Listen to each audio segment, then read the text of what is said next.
Muhammad sallallahu ala nabi Muhammad sallallahu ala nabi Muhammad sallallahu ala nabi Muhammad sallallahu ala nabi Muhammad sallallahu ala nabi Muhammad sallallahu ala nabi Muhammad hasbunallah wa ni'mal wakil hasbunallah wa ni'mal wakil hasbunallah wa ni'mal wakil hasbunallah wa ni'mal wakil hasbunallah wa ni'mal wakil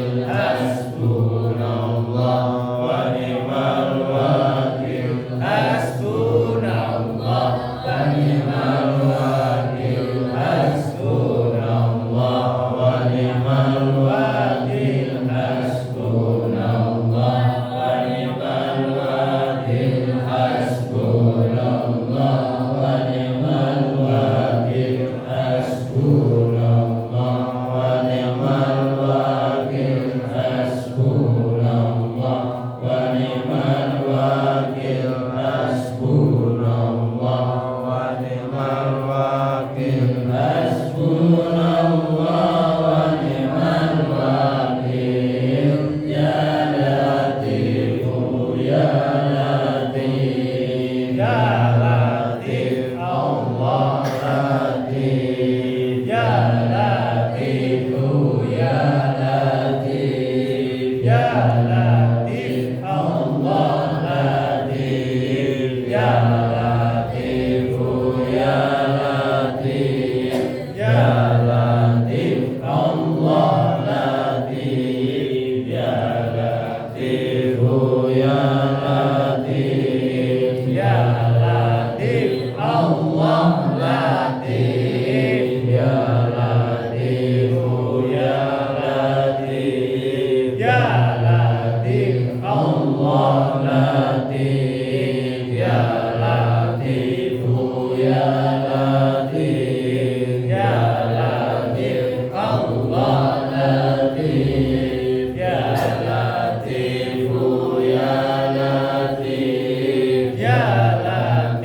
Allah latif ya latifu ya latif ya latif Allah latif ya latifu ya latif ya latif Allah latif ya latifu ya latif ya latif Allah latif ya latifu ya latif ya latif Allah latif ya latifu ya latif ya latif Allah latif ya latifu ya latif ya latif Allah latif ya latifu ya latif ya latif Allah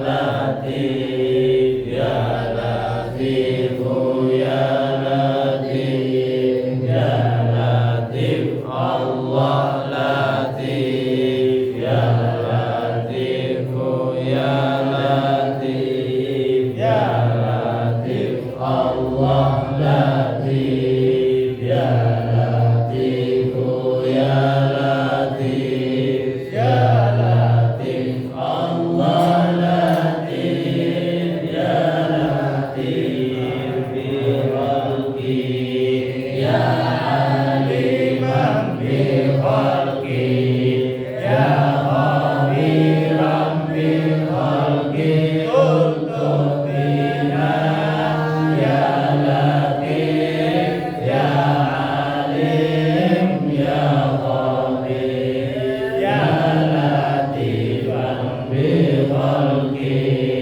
ya aliman bi khalqi ya khabiran bi khalqi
Fi kulli lamha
Alhamdulillah mudah-mudahan pada malam hari ini kita bisa istiqomah rutinan sebulan sekali.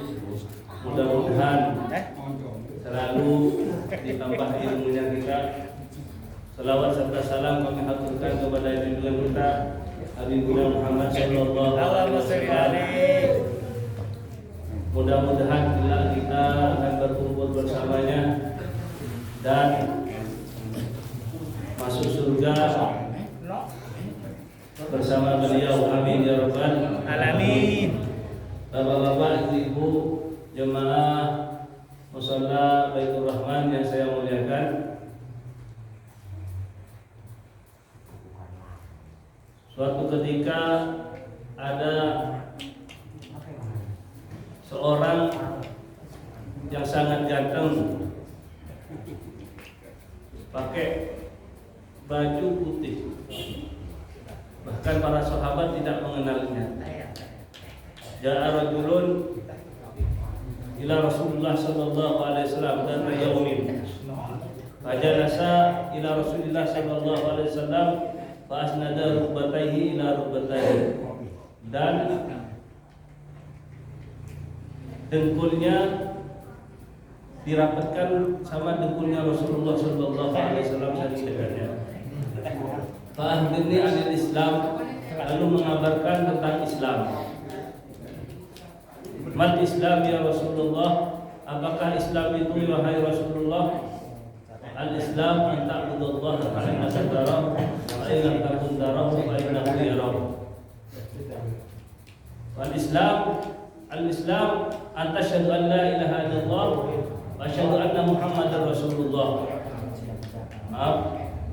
Jadi Islam itu an tashhadu an la ilaha illallah wa asyhadu anna Muhammadar Rasulullah, wa iqamis shalah wa ita'iz zakah wa shaumi ramadan wa hajjil baita man istata'a ilaihi sabila. Sadaqta, katanya orang yang tanya. Jadi ada orang yang nanya kepada Rasulullah setelah diterangkan Islam itu apa, maka membenarkan orang yang bertanya. Maka sahabat ketika itu heran, ini siapa yang bertanya? Bertanya, tapi setelah dijawab oleh Rasulullah, mereka membenarkan. Siapa orang ini? Orang perjalanan bukan. Karena biasanya orang perjalanan jauh itu kelihatan bajunya lusuh, kena debu. Ini enggak, orangnya ganteng, bajunya licin. Tentang mengajari tentang Islam, apa Islam itu? Yang saya sampaikan malam hari ini, yaitu betapa pentingnya rukun Islam ini. Bahwasanya Islam dibangun oleh Allah dengan 5 rukun. Yang pertama syahadat, yang kedua sholat. Tapi malam ini yang saya akan bahas tentang sholat. Bagaimana sholat ini sangat penting. Sholat ini merupakan fondasi agama Islam. Jadi fondasi sangat perlu dibangun yang sangat kuat. Maka kalau fondasinya seperti masjid kita ini, mushola ini dibangun dengan kuat, maka insya Allah berdiri setingkat apapun akan tetap kuat, utuh. Nah, ini sholat merupakan rukun Islam, yaitu fondasinya. Faman aqamaha faqad aqamaddin. Barang siapa yang melaksanakannya berarti mendirikan agama. Wa man tarakaha faqad hadamaddin. Dan merobohkan agama kalau meninggalkan. Ternyata sholat ini apa? Agama Islam dibangun 5 fondasi ini. Semua ini adalah rahmatnya Allah Subhanahu wa ta'ala. Karena semua rukun Islam ini akan menghapus dosa-dosa kita. Bagaimana Allah Ta'ala mewajibkan kepada kita supaya kita nanti di akhirat ketika meninggal menuju surga itu kita tanpa hisab. Tanpa hisab. Tujuan dibangun rukun ini ternyata semuanya adalah untuk menghapus dosa-dosa. Seperti Islam pertama. Ada di Bani Israel orang ini kelakuannya senang membunuh. Sampai hampir 99 membunuh pekerjaannya. Bertanya kepada pendeta, apa? Akhirnya apa? Tidak ada, dosamu udah terlalu banyak karena sering membunuh. Yang terakhir pertanyaan datang ke pendeta, akhirnya apa? Kamu gak diampuni dosanya. Akhirnya dibunuh juga pendeta. Tapi setelah itu tanya lagi apa? Tanya ke pendeta yang terakhir, dosamu bisa diampuni kalau udah apa? Udah masuk Islam. Udah masuk Islam. Karena al-Islam itu yajubu ma qablahu. Perkara apapun, dosa apapun, kalau udah baca syahadat, udah baca asyhadu an la ilaha illallah wa asyhadu anna muhammadar rasulullah, itu dosa-dosanya akan terhapus. Itu asyhadat. Makanya baca syahadat itu pasti akan masuk Islam, masuk surga. Yang kedua, Sholat ini termasuk juga Allah Ta'ala mewajibkan ke kita. Itu tujuannya apa? Karena kita ini hidup sehari-hari tidak luput dari apa? Dari dosa. Makanya diwajibkan kita fardu sholat itu untuk menghapus dosa. Karena apa? Nanti ketika hisab kita lebih mana pahala kita. Tapi sholatkah kita ini benarkah apakah tidak? Itu yang perlu kita pertanyakan. Yang kita sholat biasa sehari-hari, udahkah benar seperti apa yang dilakukan Rasulullah Sallallahu Alaihi Wasallam? Maka kita di sini apa? Perlu pelajaran untuk tentang sholat. Karena awwalu ma yuhasabu ilallah, pertama yang dihisab nanti amal itu adalah as-sholat. Kalau sholatnya benar, maka najah salat yang lainnya, selamat yang lainnya. Tapi kalau sholatnya tidak benar, maka amal-amal yang lainnya akan tertolak. Sampai sering bersedekah, sampai ada orang bangga karena sering bersedekah. Saya ini Ustaz sering bersedekah, saya ini sering umroh, saya ini sering zakat, sering puasa. Tapi saya Ustaz belum bisa apa? Bisa sholat. Saya malas kalau sholat. Padahal apa? Diterimanya suatu amal itu kalau sholatnya udah benar. Itu kalau orang itu kalau udah melakukan sholat. Rasulullah Shallallahu Alaihi Wasallam bersabda di sini bahwasannya dari Sayyidina Ali radhiyallahu taala anhu, qala ya Muhammad la yataqabbalullahu man tarika shalah, annahu Jibril nazala ala nabi. Ada riwayat dari Sayyidina Ali juga satunya. Di sini bahwasannya ada malaikat Jibril datang kepada Rasulullah sallallahu alaihi wasallam. Wa qala ya Muhammad, wahai Muhammad, la yataqabbalullahu min tarikis shalah saumahu. Tidak diterima, Allah Ta'ala tidak menerima orang yang meninggalkan sholat. Dia berpuasa, meskipun dia berpuasa. Wala sadaqatahu, meskipun dia bersedekah. Wala hajjahu, meskipun dia haji. Wala amalahu, wala zakatahu, meskipun mereka mengamalkan kebaikan, meskipun mereka melaksanakan zakat. Tapi kalau dia tidak sholat, maka amal yang lainnya tertolak. Itu fadilnya sholat. Dan sholat ini sangat penting. Sholat ini perlu kita lakukan Karena inti dari sholat itu munajat kepada Allah Ta'ala. Jangan sampai ada bangga karena orang tidak sholat. Sebenarnya orang yang meninggalkan sholat ini bukan kita yang meninggalkan, bukan orang ini yang meninggalkan, tapi yang sebenarnya Allah Ta'ala yang tidak mau kepada mereka.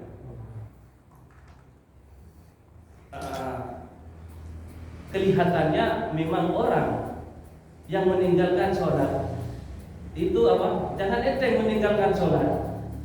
Karena sholat ini adalah interaksi dengan Allah Subhanahu wa Ta'ala.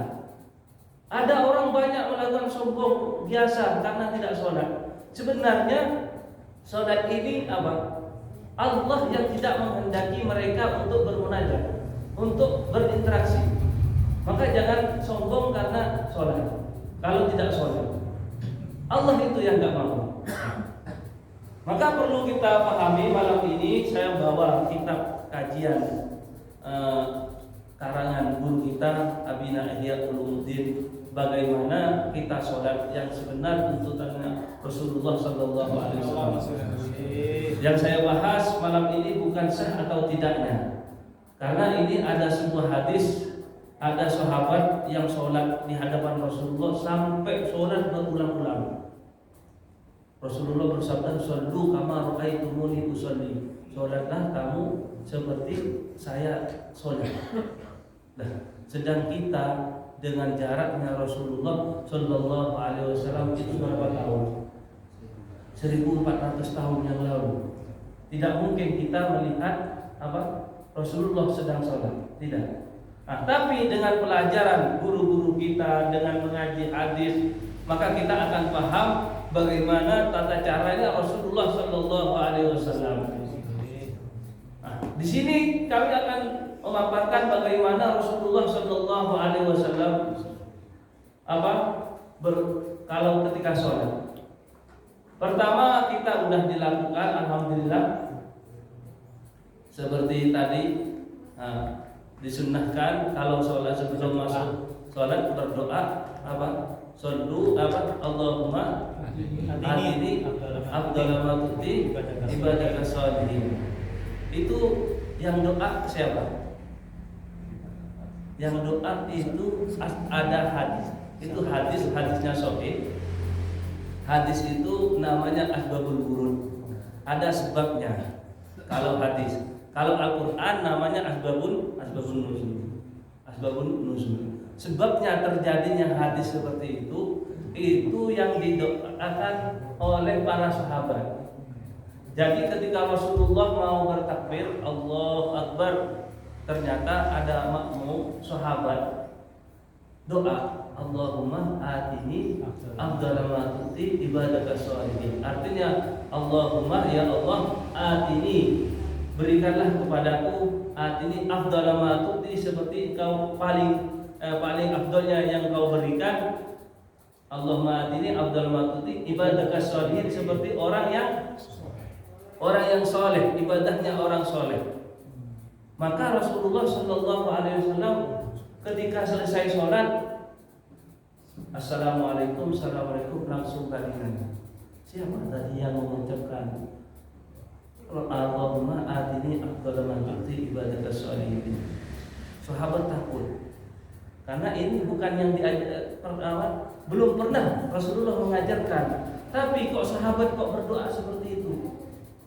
Akhirnya siapa? Gak ada yang berani ngacu. Takut salah. Ternyata sahabat tadi terakhir, saya ya Rasulullah, saya melihat malaikat berkerumun berebutan untuk mencatat amal ibadahnya sampean. Itu fadilnya berdoa sebelum masuk sholat.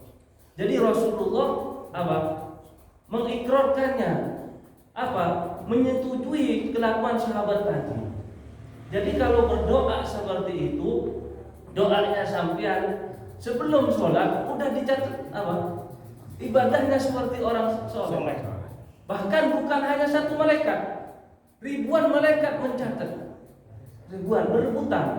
Nah, makanya sebelum masuk sholat itu disunnahkan Allahumma atini afdhala ma tuti ibadaka sholihin. Itu yang pertama. Yang kedua, merapatkan shaf. Merapatkan shaf ini termasuk fadhailnya sangat banyak. Bahkan menyatukan bukan hanya perkara-perkara zahir, tapi ada perkara-perkara batin. Kalau sampean ingin tahu antara desa itu rukun, maka lihatlah shafnya. Karena merapatkan shaf itu fadhailnya hati di dalam antara masyarakat itu sambung. Itu di dalam hadis di sini yang ditulis oleh Abina Umar bin Ruhina. Yang kedua, setelah merapatkan sholat, shafnya itu harus sejajar antara pundak dengan pundaknya, antara mata kaki dengan mata kakinya temannya, itu harus dirapatkan. Contohnya seperti ini. Contohnya seperti ini. Jadi shafnya, loh Ustaz, itu kan amalannya orang Muhammadiyah. Bukan, ini sunnah. Karena Rasulullah sendiri melihat ketika ada shaf yang shafnya rendah, itu ada setan yang tugasnya untuk mengganggu. Ketika sholat sampai ingat waktu mau makan apa, atau uangnya ditaruh di mana, dan Allahu Akbar. Itu karena shafnya tidak rapat. Tapi kalau shafnya rapat seperti ini, maka insya Allah hatinya akan sambung dengan shaf yang lain, dengan teman-temannya yang lain. Maka sampai kalau biasa sholat, usahakan untuk shafnya rapat antara mata kaki dengan temannya, pundak dengan pundak temannya. Itu yang diajari oleh Rasulullah Sallallahu Alaihi Wasallam. Kalau tidak rapat gimana? Hukumnya tetap sah. Saya sekarang bahas bukan masalah sah apakah tidak. Sahnya tetap sah. Cuma fadhail shafnya tidak mendapat rapatnya itu. Bahkan sering kita subuh fa inna taswiyata subuh minta maaf sholat, tapi tidak dipraktekkan. Sambil praktekkan itu sunnah. Sunnah itu apa? Sunnah mendapat pahala kalau dilakukan. Itu yang pertama sunnah. Yang kedua tentang apa? Udah sunnah melakukan usolli. Di sini takbir dulu. Takbir ini secara singkat biar cepat ya. Takbir. Untuk takbir itu, takbir menurut mazhab Syafi'i itu lurus dengan apa? Telinga. Dengan telinga. Adapun yang dilakukan oleh Rasulullah SAW ada 4 takbir. Ada 4 cara. Terserah sampean mau lakukan yang mana. Ada lurus dengan telinga, ada yang lurus dengan pundak, ada yang di depan dada, ada yang 4 enggak di atas telinga, di atas kedua telinga ada. Jadi itu sunnahnya. Terserah sampean yang biasa di sini dilakukan seperti apa. Yang kedua, ketika udah takbir apa? Yang Allah sedekap itu yang ini, yang kanan sedekap. Yang pertama saya mau sampaikan sebelum takbir, sampean ada niat. Niat itu termasuk apa? Rukun apa syarat? Rukun. Niat rukun. Jadi sholat itu ada syarat, ada rukun. Syarat itu perbedaan antara syarat dengan rukun. Syarat itu dilakukan harus sampai selesai. Seperti contoh apa? Wudu. Wudu termasuk syarat. Syaratnya di dalam sholat itu ada 8. Yang pertama apa? Harus punya suci dari hadas, harus punya wudu, terus suci dari pakaian, suruh suci dari tempat, itu salah satu. Nah, itu syarat. Makanya dilakukan sampai selesai. Seperti sholat, mulai dari sebelum sholat sampai harus punya wudu, sampai selesai sholat harus punya wudu. Kalau rukun enggak, rukun apa? Kalau udah dilakukan udah selesai. Seperti contoh niat. Sekarang banyak orang niatnya keliru karena tidak memahami. Padahal niat itu dilakukan di kapan? Di awal permulaan. Di awal permulaan. Seperti apa? Kita niat biasanya usolli fardhu duhri arba'a rakaatin ma'muman lillahi ta'ala. Jadi niat letaknya kapan? Letaknya itu waktu di awal. Kalau mazhab Syafi'i muqtarinan. Kita mazhab Syafi'i harus berbarengan di awal ketika sholat. Allahu Akbar. Bukan pas setelah akbar sampai niat. Maka apa? Tidak sah sholatnya. Itu mazhab Syafi'i. Tapi kalau tidak bisa muqtarinan, ada mazhab Abu Hanifah dan mazhabnya siapa? Ahmad bin Hanbal. Itu sesaat sebelum sholat. Sebelum sholat. Umpamanya sebelum sholat sampai niat, saya niat sholat. Niat letaknya di mana? Di hati. Di hati. Adapun sampean yang diucapkan usolli fardhu duhri arba'a rakaatin lillahi ta'ala, itu bukan niat. Itu hanya sunnah untuk memperkuatkan yang ada di hati.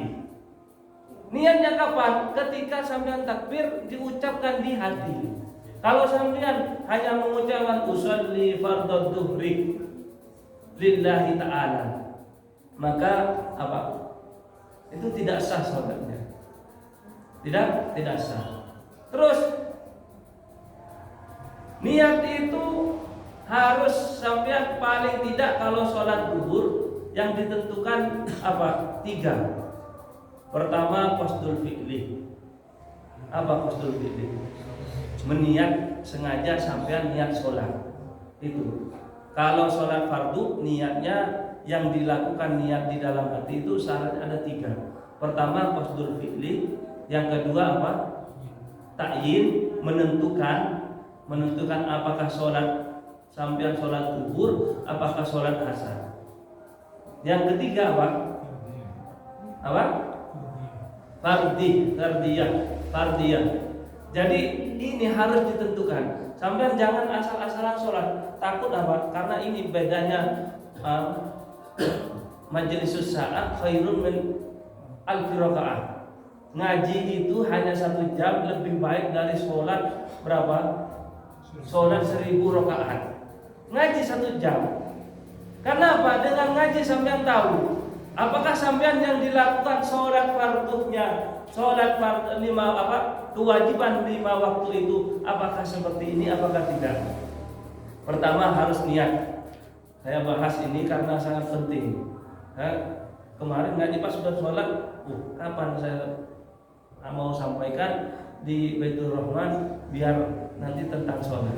Pertama di dalam niat, karena innamal a'malu binniyat, tergantung niatnya. Jadi kalau fardu sampean tidak lepas harus 3 ini. Pertama apa?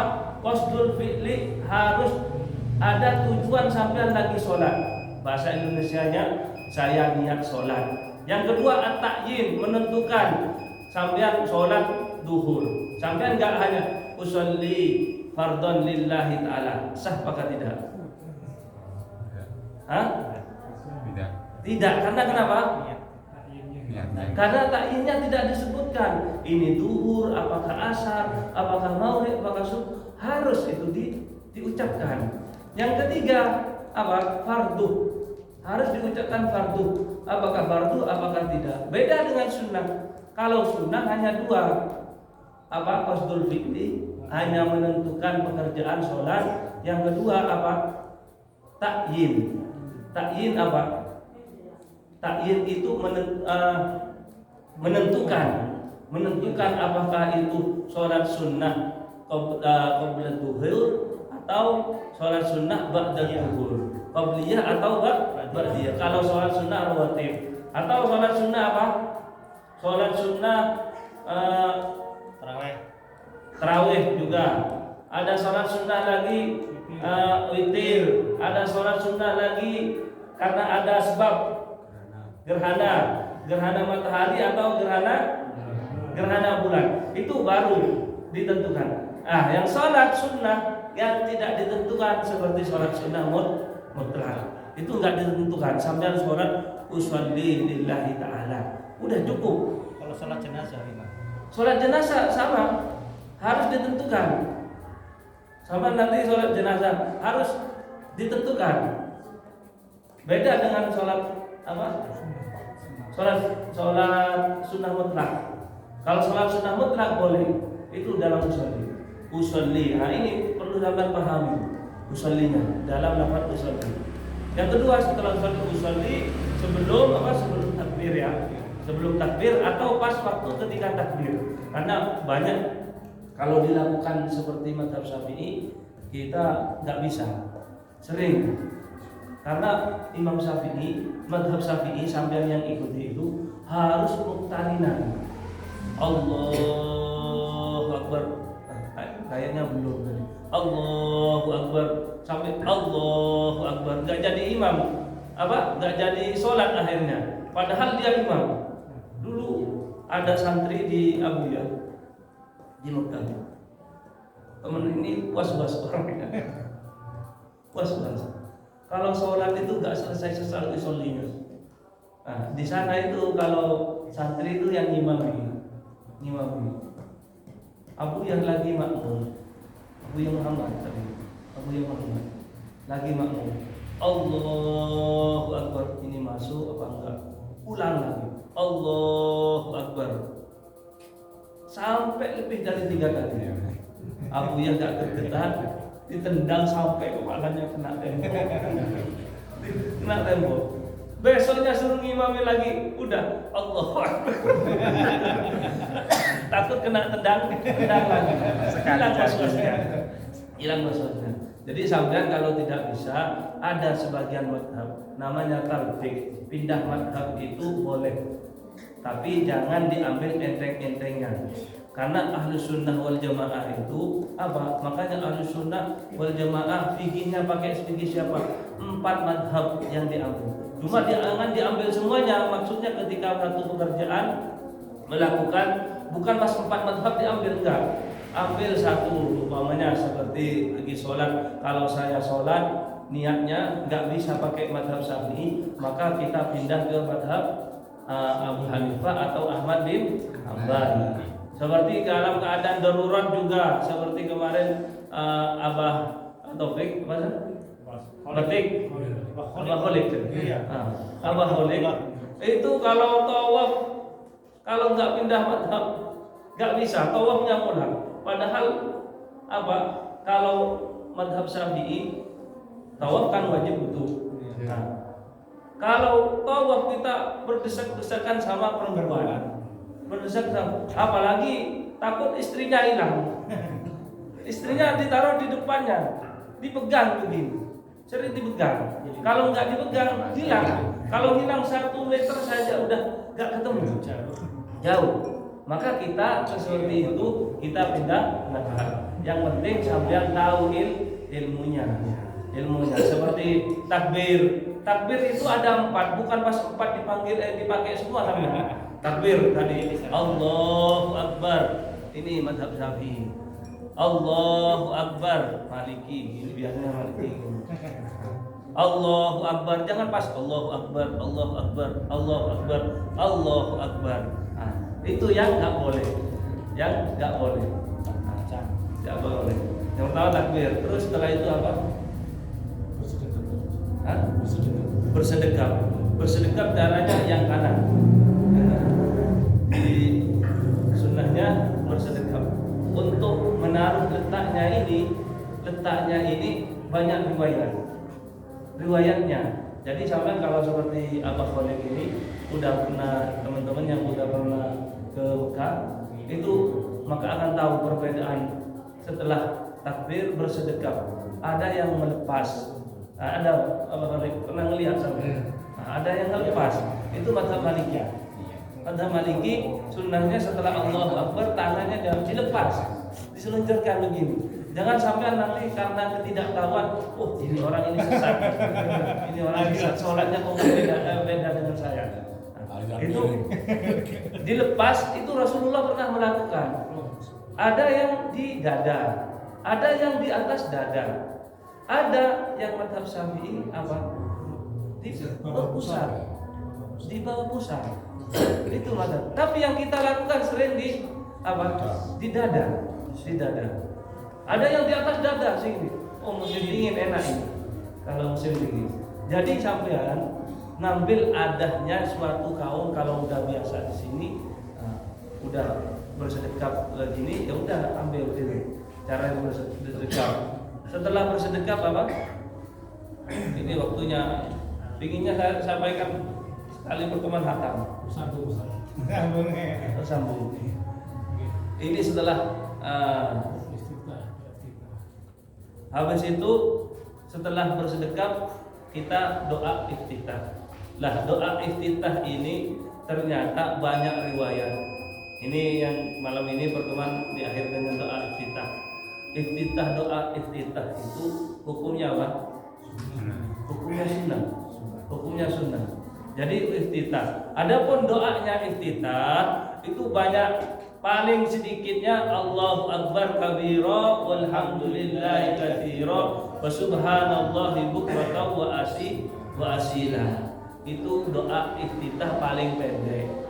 Adapun kita setelah Allahu Akbar kabira walhamdulillahi katsira wa subhanallahi bukratan wa asila wajjahtu wajhiya lilladzi, atau ada tambahannya ini. Ini di dalam riwayat ini wajah itu enggak ada. Ada di riwayat lain, bukan untuk sholat. Tapi ketika Rasulullah SAW tidak ada ininya, langsung wajah wajahiyya lilladzi fataras samawati wal ardh. Itu doa iftitah. Ada doa iftitah juga, Allahumma ba'id baini wa baina khataaya kama ba'adta bainal masyriqi wal maghrib. Allahumma naqqini minal khataaya kama yunaqqas thawbul abyad minad daras. Allahumma ighsil khataaya bil ma'i wal salj. Biasanya ini dibuat doa apa lagi? Doa sering orang ini kita sholat jenazah, Jadi doa iftitah tadi itu hukumnya sunnah. Tadi sampean kalau makmum masbuk sampean jangan baca doa iftitah, karena nanti sampean menangis sunnahnya, tapi apa? Wajibnya ketinggalan. Karena kalau udah tidak apa makmum masbuk itu makmum masbuk kalau menangi ruku, kalau sampai berdiri berarti sampean bukan makmum masbuk. Sampean apa? Sampean itu mengulangi nanti nambah satu kali. Nambah satu. Cuma jangan sampai pas sampean batalin, enggak usah. Jadi langsung ikut iktidal. Atau dalam sujud langsung sampean ikut sujud. Sunnahnya caranya sunnah. Kalau ada imam lagi bersujud, sampean Allahu Akbar sujud. Jangan nunggu sampai rakaat ini, rakaat berdiri lagi. Tapi nanti setelah imam selesai, kekurangannya tambahin. Dengarannya apa? Man adraka ruku, barang siapa yang menangi ruku, maka adraka sholat. Itu kaidahnya. Jadi barang siapa yang menangi dalam keadaan ruku, Allahu Akbar, jangan sampai enggak usah baca Fatihah. Fatihahnya ditanggung. Itu dalam ditanggung. Allahu Akbar, langsung ruku sampean. Setelah ruku berarti menangi rakaat, iktidal ikut iktidal. Jadi enggak usah nambah. Tapi kalau sampean baca Fatihah terus apa? Ketinggalan ruku sama ketinggalan iktidal, maka ketinggalan salatnya. Karena meninggalkan dua rukun fikri, tertinggal dua rukun fikri, itu itu sama dengan ketinggalan sholat. Ketinggalan sholat. Nah itu yang kita jelaskan malam ini tentang sholat, karena sholat ini penting, karena amal itu yang pertama diterima adalah sholat. Maka sholat kalau udah bagus, insya Allah bagus yang lainnya, bagus yang lainnya. Makanya perlu kita kajian untuk ini malam ini dan selanjutnya tentang sholat dulu. Kaifatus sholli, karangannya guru kita Abina Ihya Ulumuddin menyampaikan bagaimana kita sholatnya seperti sholatnya Rasulullah SAW. Bukan masalah sah atau tidaknya. Kalau sujud begini saja kita sah, kalau di fikih, atau begini sah. Kaki juga sah, kaki tangan juga begini sah. Cuma apakah dapat fadhail seperti sholatnya Rasulullah? Belum tentu. Maka nanti insya Allah kajian ini mudah-mudahan meskipun setiap 3 bulan sekali kita bisa sampai kajian sunnah seperti sholatnya Rasulullah Sallallahu Alaihi Wasallam. Mungkin itu yang saya bisa sampaikan malam hari ini. Bila ada lebihnya itu dari Allah Subhanahu Wa Taala, dan bila ada kekurangan itu minni dari saya sendiri. Wabillahi taufik. Wassalamualaikum warahmatullahi wabarakatuh.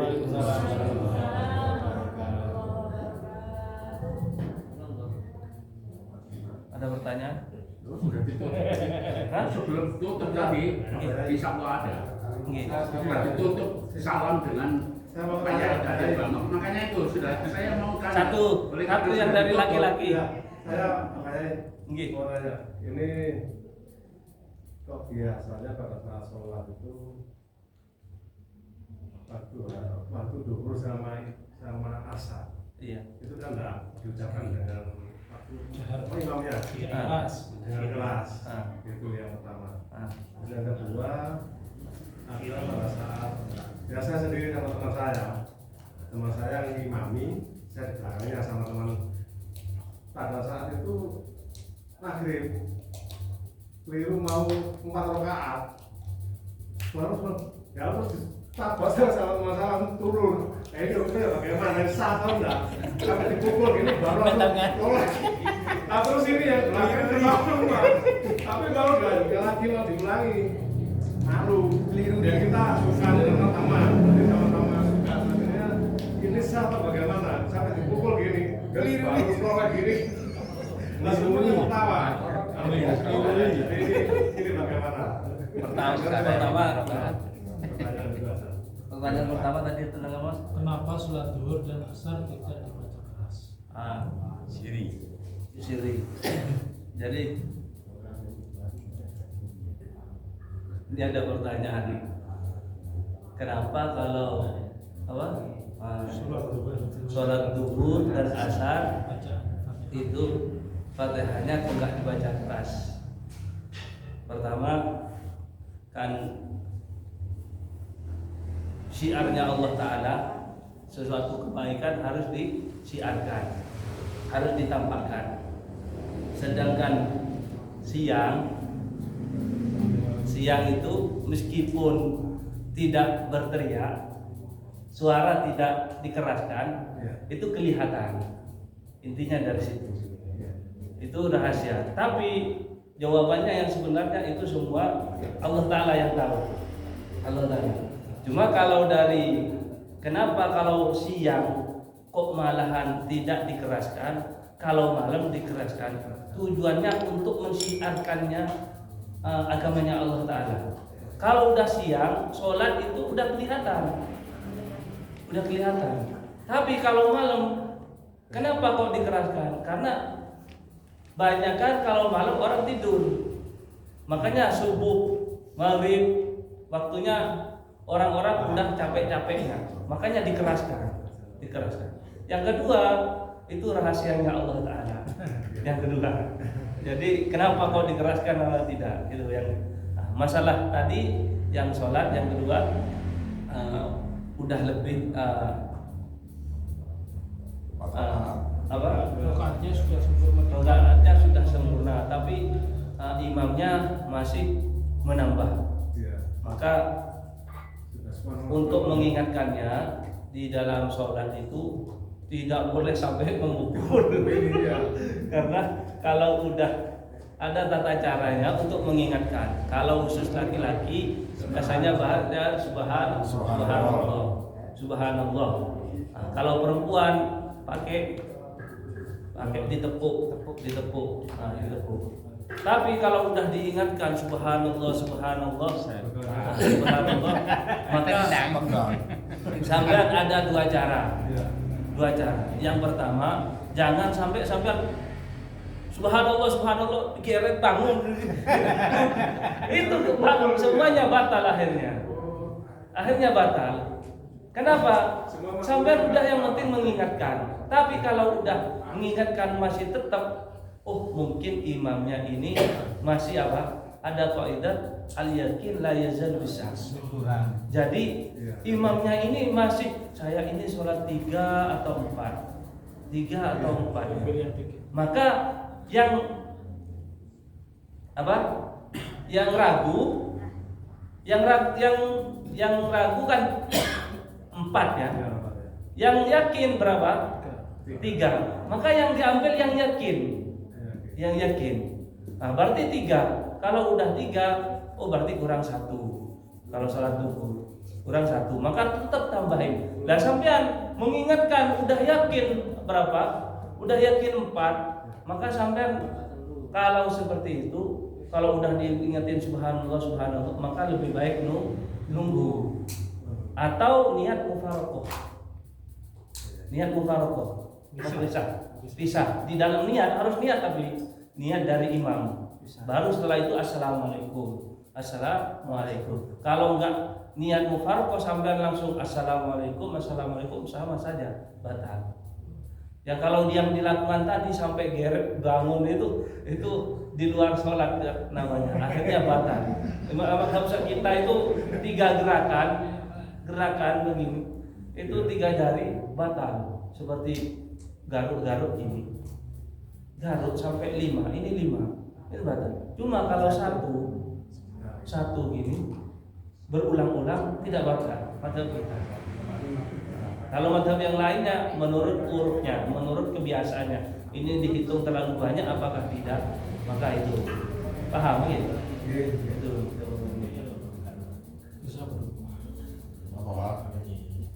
Sambung lagi. Ya. Kalau betul tanya, betul usul, betul saran. Tapi promosi yang salah. Promosi 10 detik. Bila ada sumur di ladang, bolehlah numpang mandi. Bila tausiah Ustadz ini kurang panjang, bulan depan diundang lagi. Pasti. Itu soalnya. Nggak ada deh, mesti. Bagaimana Mas?